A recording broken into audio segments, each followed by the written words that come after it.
अस्सलाम वालेकुम। Last time हमने चैप्टर 6 में से नेशनल इनकम वाला पार्ट किया था, जिसमें हमने देखा था कि नेशनल इनकम होती क्या है, उनकी हमने डेफिनेशंस वगैरह देखी। उसके बाद नेशनल इनकम को कैलकुलेट करने के जो मेथड हैं, वेज हैं, उनको स्टडी किया। उसके बाद नेशनल इनकम की कैलकुलेशन में जो प्रॉब्लम्स आते हैं उनको स्टडी किया। आज का हमारा जो लेक्चर है ये होगा बेसिकली एग्रीगेट डिमांड और एग्रीगेट सप्लाई के साथ related. First, aggregate demand.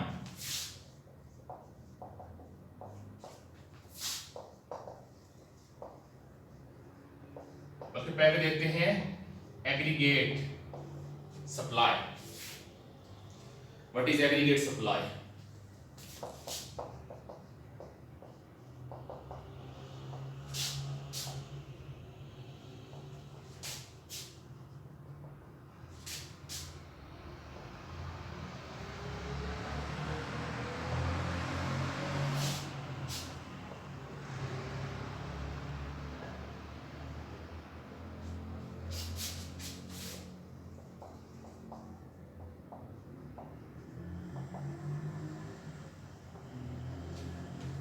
The total value of goods and services provided for sale by all producers, sellers at a specific price level, that is called aggregate supply. कि किसी खास price level के ऊपर तमाम producers, तमाम sellers जितनी goods और services offer करेंगे सेल करने के लिए, उनकी वैल्यू को ऐड कर लें तो हमारे पास बन जाएगी एग्रीगेट सप्लाई। एग्रीगेट सप्लाई बिल्कुल नॉर्मल सप्लाई की तरह ही होती है, इंडिविजुअल सप्लाई की तरह ही होती है जो हमने माइक्रो इकोनॉमिक्स से पढ़ी थी। फर्क सिर्फ ये है कि वहां सप्लाई आती थी एक सिंगल सेलर की। एग्रीगेट सप्लाई कंसर्न है तमाम सेलर्स के साथ कि मार्केट में जितने भी सेलर्स हैं, इकोनॉमी में जितने भी प्रोड्यूसर्स हैं, वो किसी खास कीमत के ऊपर जितनी वैल्यू की गुड्स और सर्विसेज सेल के लिए ऑफर करेंगे, that is called aggregate supply. दूसरी बात, नॉर्मल सप्लाई में हम डिस्कस करते थे प्राइस को। यहां प्राइस नहीं आएगी, यहां प्राइस लेवल आएगा। प्राइस लेवल का मतलब है कि ऑन एवरेज इकोनॉमी के अंदर प्राइसेस क्या चल रही हैं। आज पहली क्लास है, मतलब ज्वाइनिंग थी। फिर 9 बजे आइएगा। 9 बजे तो ये सेम यही क्लास है या कौन सी? आई डोंट नो, लेकिन आपको ऑफिस से पता लगेगा। 9 बजे क्लास है। अच्छा जी, थैंक यू। तो प्राइस लेवल काउंट होगा, प्राइस काउंट नहीं होगी। प्राइस लेवल से मुराद ये है कि ऑन एवरेज इकोनॉमी के अंदर ओवरऑल प्राइसेस क्या चल रही हैं, that is called aggregate supply. अब एग्रीगेट सप्लाई के अंदर दो व्यूज हैं बेसिकली। एक है आपका classical view. Classical view of aggregate supply. Classical view क्या कहता है? ये बेसिकली इसे बात नियो क्लासिकल व्यू भी कहते हैं कि ये एल्फ्रेड मार्शल ने पेश किया था। इस व्यू में क्या है? इसका कहना था कि शॉर्ट रन और लॉन्ग रन, इन दोनों की एग्रीगेट सप्लाई अलग अलग होगी। शॉर्ट रन हम माइक्रो इकोनॉमिक्स से पढ़ के आए थे, ऐसा टाइम पीरियड जिसमें कम से कम एक फैक्टर ऑफ प्रोडक्शन लाजमी कांस्टेंट हो, आमतौर पे कैपिटल। और लॉन्ग रन ऐसा टाइम पीरियड जिसमें तमाम फैक्टर्स ऑफ प्रोडक्शन वेरिएबल हो। सो मार्शल का कहना था कि शॉर्ट रन एग्रीगेट सप्लाई और लॉन्ग रन एग्रीगेट सप्लाई अलग अलग होंगे। शॉर्ट रन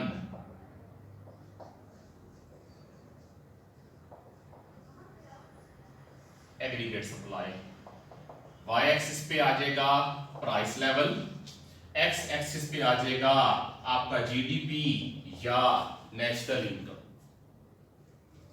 वहां जब हम इंडिविजुअल सप्लाई कर्व्स को स्टडी करते थे तो वहां हम एक्स एक्सिस पे लेते थे क्वांटिटी को, क्योंकि नेशनल इनकम कंसर्न होती है, पूरी इकोनॉमी कंसर्न होती है चीजों की वैल्यू के साथ। सो हम यहां क्वांटिटी नहीं लेंगे, हम यहां पे लेंगे उनकी value which is represented by GDP. So एक डिफरेंस आ गया, वहां क्वांटिटी आती थी, यहां उस क्वांटिटी की वैल्यू आएगी विच इज डिनोटेड बाय और रिप्रेजेंटेड बाय जीडीपी। दूसरा y एक्सिस पे वहां प्राइस आती थी, यहां प्राइस लेवल आएगा। सो इसका कहना था कि short run aggregate supply curve बिल्कुल इंडिविजुअल सप्लाई कर्व की तरह ही एक्ट करेगा। जिस तरह हमने सप्लाई लॉ ऑफ सप्लाई पढ़ा था और उसमें सप्लाई कर्व को स्टडी किया था कि सप्लाई कर्व अपवर्ड स्लोपिंग था फ्रॉम लेफ्ट टू राइट, कि लेफ्ट टू राइट मूव करें तो सप्लाई कर्व अपवर्ड स्लोपिंग होगा, जो ये शो करता है कि सप्लाई का डायरेक्ट रिलेशन है प्राइस के साथ। यहां भी यही होगा कि प्राइस लेवल का और सप्लाई का आपस में डायरेक्ट रिलेशन होगा। Higher the price level higher would be supply, lower the price level lower would be supply. Reason क्या है हमने स्टडी किया था, बेसिकली जब कॉस्ट ऑफ प्रोडक्शन फिक्स हो तो प्रोड्यूसर का प्रॉफिट डायरेक्टली डिपेंड हो करता है प्राइस लेवल के ऊपर। कॉस्ट तो फिक्स हो गई, अब प्रोड्यूसर का प्रॉफिट वो आएगा sale price minus cost price. Cost price तो हो गई फिक्स, क्योंकि एक टाइम में हम एक वेरिएबल को चेंज करवाते हैं। कॉस्ट प्राइस हो गई फिक्स, अब प्रोड्यूसर का प्रॉफिट डायरेक्टली डिपेंड करता है प्राइस लेवल के ऊपर। Higher the price level higher would be the profitability, lower the price level lower would be profitability. So Alfred Marshall का कहना था, नियो क्लासिकल वाले इकोनॉमिस्ट का कहना था कि एक short run aggregate supply, SRAS short run aggregate supply, कि short run aggregate supply directly relate करेगी प्राइस लेवल के साथ। Higher the price higher would be supply, lower the price lower would be supply.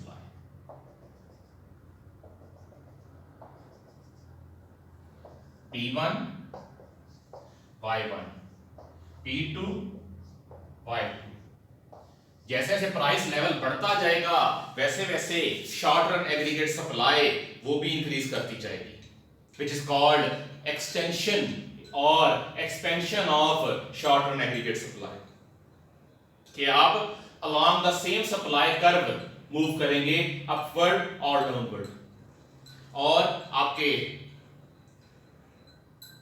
Short run aggregate supply का direct relation होगा price level के साथ। वहां हम क्वांटिटी शो करते थे Q से इंडिविजुअल सप्लाई कर्व के अंदर, यहां Y1 से शो करेंगे। इकोनॉमिक्स में इनकम को Y से शो करते हैं, वजह स्मॉल i इस्तेमाल होता है इंटरेस्ट रेट को शो करने के लिए, कैपिटल I यूज होता है इन्वेस्टमेंट को शो करने के लिए, तो फिर इकोनॉमिक्स में नेशनल इनकम को शो करने के लिए Y का इस्तेमाल होता है। तो इसका कहना था कि short run aggregate supply normal supply curve की तरह बिहेव करेगा, it slopes upward from left to right. Higher the price higher would be aggregate supply, lower the price lower would be aggregate supply. अब जिस तरह individual supply curve rise और fall करता था, short run aggregate supply curve ये भी rise या fall करेगा। अगर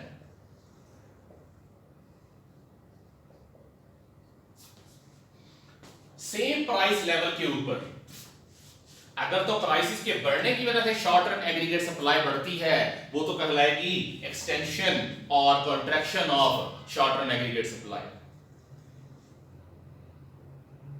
लेकिन अगर प्राइस लेवल सेम रहे लेकिन सेम प्राइस लेवल के ऊपर short run aggregate supply increase कर जाए तो इसे हम कहेंगे rise of short run aggregate supply. इसी तरह अगर सेम प्राइस लेवल के ऊपर short run aggregate supply decrease कर जाए, that will be called fall of aggregate supply.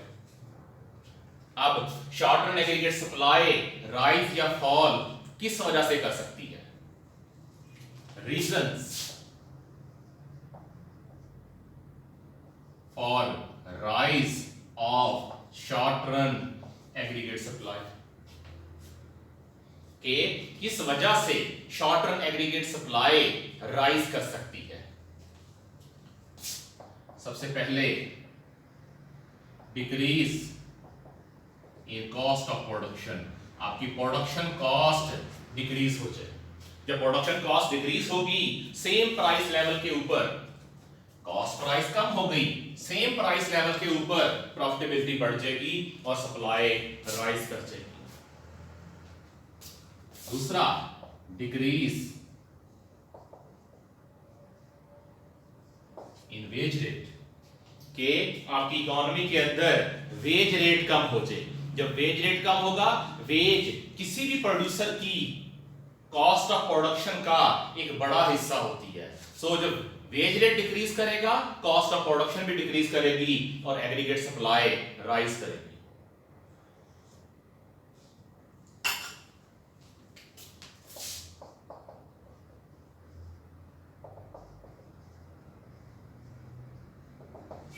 Inflation expectations, आपके प्रोड्यूसर्स इन्फ्लेशन के मुतालिक क्या सोचते हैं।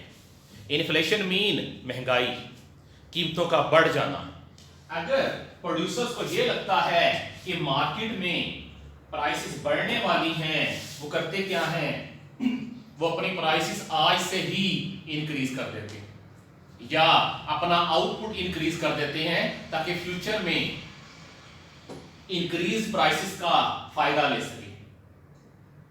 सो अगर इन्फ्लेशन एक्सपेक्टेशंस हाई हैं तो आपकी एग्रीगेट सप्लाई भी राइज करेगी, और अगर इन्फ्लेशन एक्सपेक्टेशंस कम हैं तो शॉर्ट रन एग्रीगेट सप्लाई वो भी डिक्रीज करेगी या फॉल करेगी। इसी तरह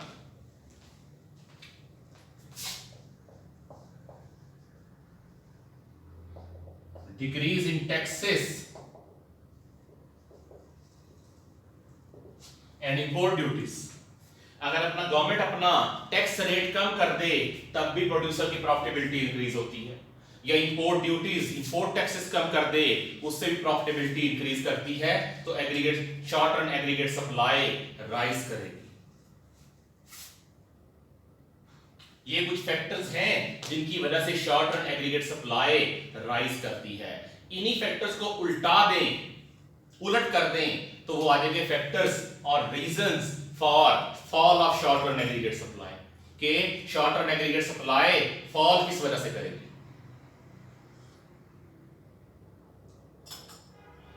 ये तो बात हो गई शॉर्ट रन एग्रीगेट सप्लाई की अंडर क्लासिकल व्यू। अब लॉन्ग रन एग्रीगेट सप्लाई कैसी होगी।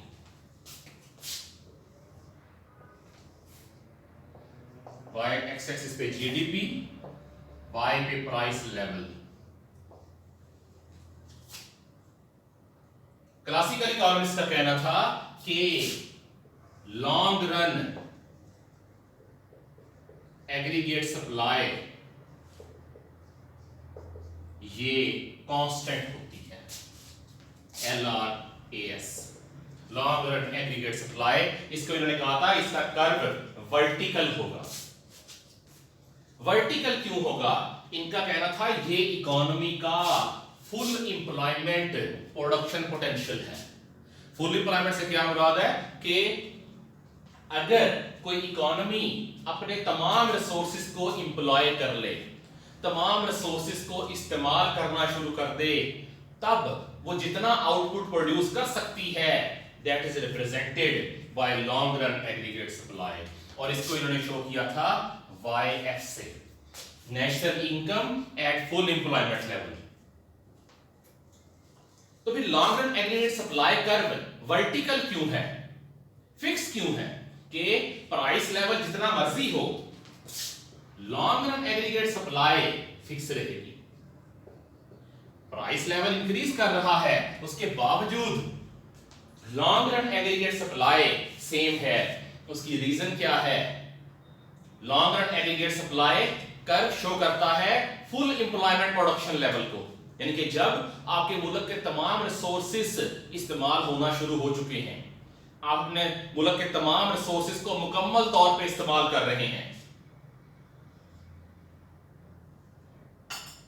तमाम की तमाम लैंड यूटिलाइज हो रही है, तमाम लेबर इस्तेमाल हो रही है, सारे का सारा कैपिटल इस्तेमाल हो रहा है। सो जब आपने सारे के सारे रिसोर्सेज इस्तेमाल कर लिए तो अब प्रोडक्शन को इससे आगे बढ़ाना मुमकिन ही नहीं है।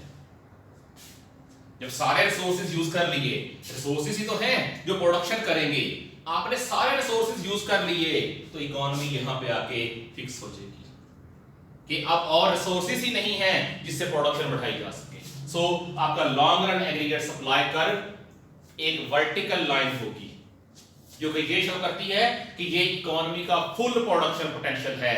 जब इकोनॉमी मुकम्मल तौर पे ऑपरेट कर रही है, कोई रिसोर्सेज फारिग नहीं पड़े।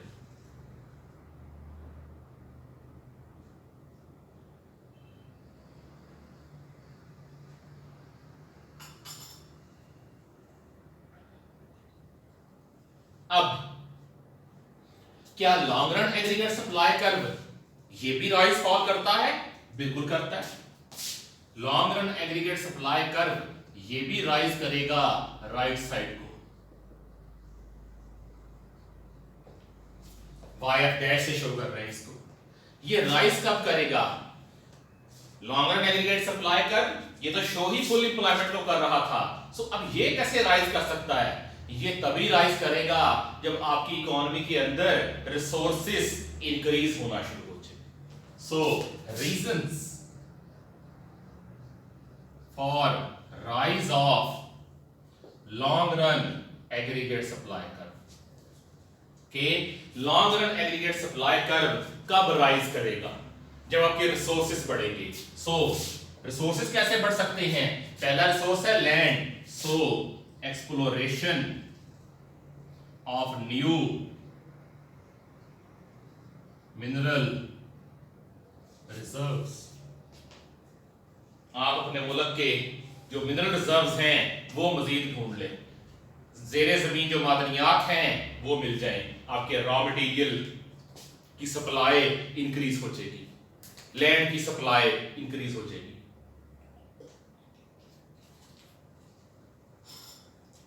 दूसरा,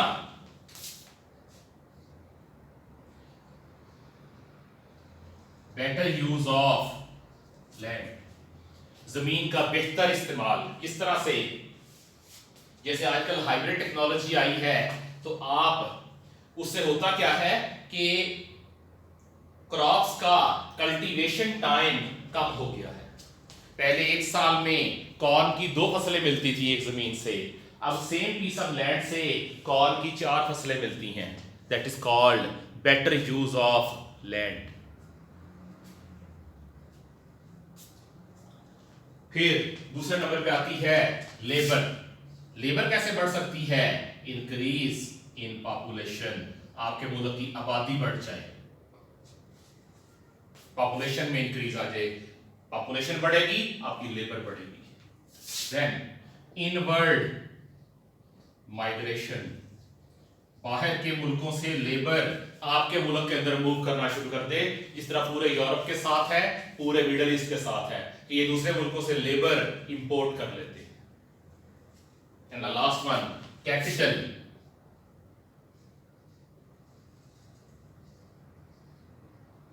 फॉरेन डायरेक्ट इन्वेस्टमेंट, दूसरे मुल्कों के इन्वेस्टर जो पैसा आपके मुल्क के अंदर लगाते हैं प्रोडक्शन के लिए, किसी नई प्रोडक्शन फैसिलिटी के लिए, that is called foreign direct investment या एफडीआई। अगर बाहर से फॉरेन डायरेक्ट इन्वेस्टमेंट आपके मुल्क में आती है, उससे भी आपके प्रोडक्शन रिसोर्सेज इंक्रीज करेंगे।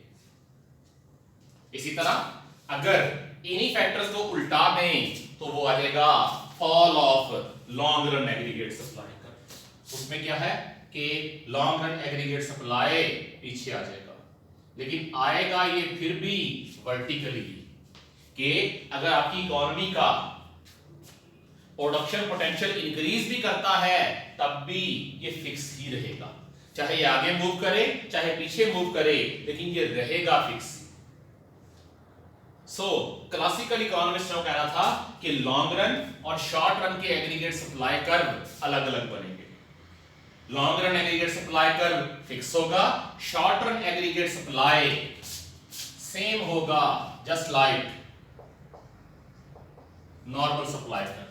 Higher the prices, higher would be supply. Short run. Higher the price level, higher would be short run aggregate supply.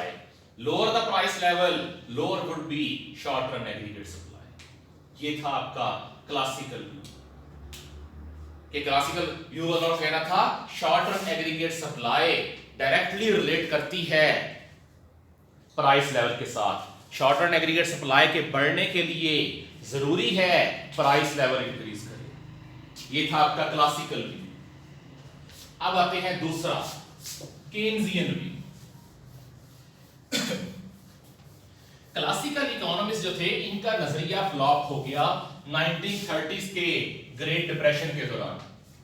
1930s में पूरी दुनिया में ग्रेट डिप्रेशन आया था, अनएम्प्लॉयमेंट बहुत ज्यादा बढ़ गई थी और क्लासिकल इकोनॉमिस्ट उसका हल देने में नाकाम रहे थे।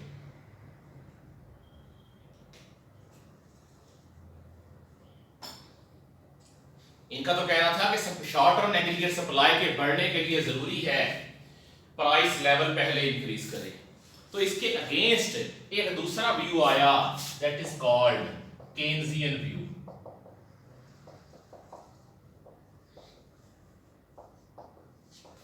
Keynesian view of aggregate supply.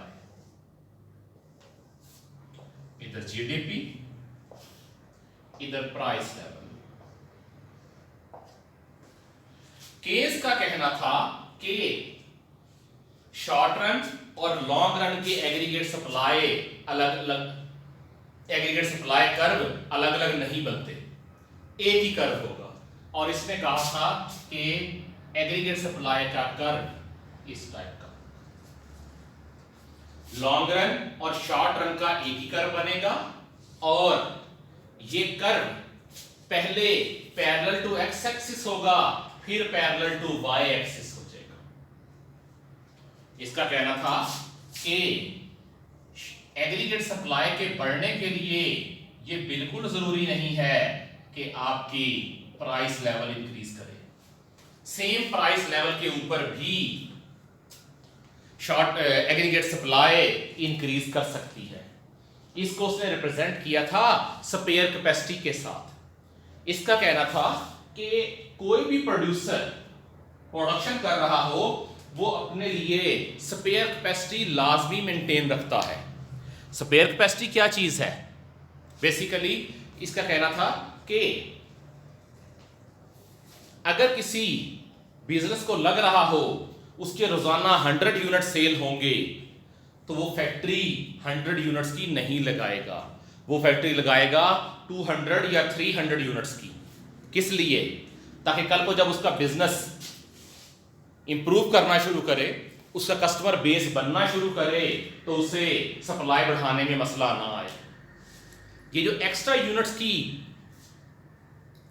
Units का मार्जिन रखा है प्रोड्यूसर ने, इसे इसने कहा था स्पेयर कैपेसिटी। कोई होटल वाला है, उसे लगता है मेरे डेली के 20 कस्टमर्स आएंगे एक टाइम में, वो 20 चेयर्स कभी भी नहीं लगाएगा अपने डाइनिंग हॉल के अंदर। उसके डाइनिंग हॉल में नंबर ऑफ चेयर्स 50, 60 या इवन 80 तक होंगी। क्यों? 20 कस्टमर्स तो उसको शुरू में नजर आ रहे हैं कि मेरे पास आएंगे, तो कल को जब उसके कस्टमर बढ़ेंगे तो फिर उन्हें वो कहां बिठाएगा। इसलिए वो शुरू ही से अपनी तैयारी इस हिसाब से रखता है कि कल को मेरा कस्टमर बेस इंक्रीज करना है और उस इंक्रीज कस्टमर बेस के लिए मेरे पास ऑलरेडी कैपेसिटी होनी चाहिए। ये जो आपके प्रोड्यूसर्स ऑलरेडी अपने पास कुशन मेंटेन रखते हैं फ्यूचर ग्रोथ के लिए, फ्यूचर के एक्स्ट्रा कस्टमर्स को डील करने के लिए, फ्यूचर के लिए एक्स्ट्रा प्रोडक्शन करने के लिए, इसी को इसने नाम दिया था स्पेयर कैपेसिटी। इसने कहा था इकोनॉमी के अंदर हमेशा स्पेयर कैपेसिटी मौजूद रहती है। तमाम प्रोड्यूसर्स ने अपने पास स्पेयर कैपेसिटी मेंटेन रखी होती है और एग्रीगेट सप्लाई बढ़ाने के लिए वो प्राइस के बढ़ने का इंतजार नहीं करते, बल्कि सेम प्राइस लेवल के ऊपर ही सप्लाई बढ़ा देते हैं, सिर्फ कस्टमर आना शर्त है। तो इसने कहा था एग्रीगेट सप्लाई का प्राइस लेवल के साथ कोई ताल्लुक नहीं है, aggregate supply same price level के ऊपर बढ़ सकती है। अब स्पेयर कैपेसिटी मौजूद है, सेम प्राइस लेवल के ऊपर प्रोड्यूसर सप्लाई बढ़ाते जा रहे हैं, जो स्पेयर कैपेसिटी उन्होंने रखी थी वो यूटिलाइज होती जा रही है। अब आहिस्ता आहिस्ता होगा क्या, आप फुल एम्प्लॉयमेंट के पास पहुंचते जाएंगे कि जब प्रोड्यूसर्स के तमाम रिसोर्सेस इस्तेमाल होना शुरू हो जाएंगे अपने फुल लेवल पे जाके, तो उस लेवल पे जाके जो प्रोडक्शन होगी उसे हम कहेंगे full employment level of output या national income at full employment. इसके बाद अगर प्राइस बढ़ती भी है, अब एग्रीगेट सप्लाई को बढ़ाना मुमकिन ही नहीं है। वजह क्या है कि इकोनॉमी फुल एम्प्लॉयमेंट लेवल के ऊपर पहुंच चुकी है। फुल एम्प्लॉयमेंट लेवल मीन जहां इकोनॉमी अपने तमाम रिसोर्सेज इस्तेमाल कर रही है। सो शुरू में प्राइस लेवल बढ़े बगैर एग्रीगेट सप्लाई बढ़ेगी, फुल एम्प्लॉयमेंट के पास आके प्राइस लेवल भी बढ़ेगा, एग्रीगेट सप्लाई भी बढ़ेगी, और जब फुल एम्प्लॉयमेंट पे पहुंच जाएंगे उसके बाद सिर्फ प्राइस लेवल इंक्रीज करेगा, एग्रीगेट सप्लाई में कोई इंक्रीज नहीं आएगा। That is called Keynesian view of aggregate supply. तो ये दो तरह के व्यूज थे regarding aggregate supply.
Then comes aggregate demand.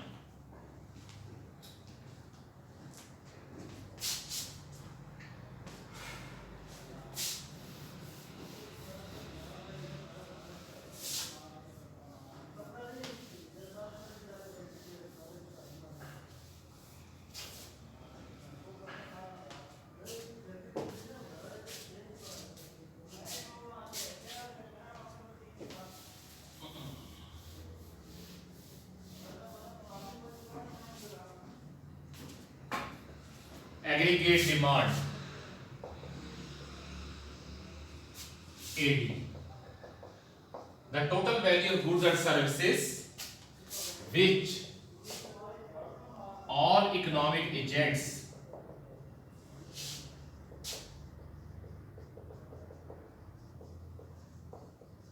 are willing to buy at a specific price level.